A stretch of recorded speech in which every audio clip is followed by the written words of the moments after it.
Hi guys, welcome back with me again in the channel. On today's tutorial, I'm going to show you how you can block a YouTube channel. So in here, I have already opened my YouTube apps.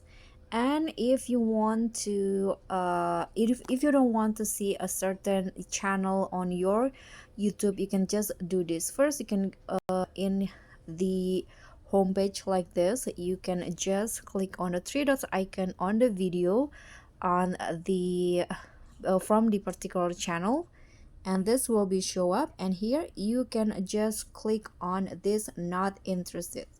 So after this, YouTube will not recommend you with the same or the same particular content or videos to your homepage, your YouTube homepage.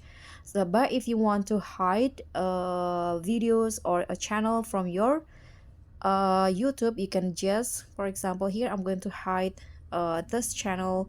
I'm not going to watch videos from the channel. You can just click on a channel first. So this is the channel. In you can just click on the three dots icon at the top right corner, and here there will be this option, hide user from my channel. Or if you have a YouTube Kids, you can just click on block channel for kids so that this particular channel won't show in your YouTube Kids. And that's all for me. Thank you so much for watching. Don't forget to like, comment, and subscribe. Also click on the thanks. Bye.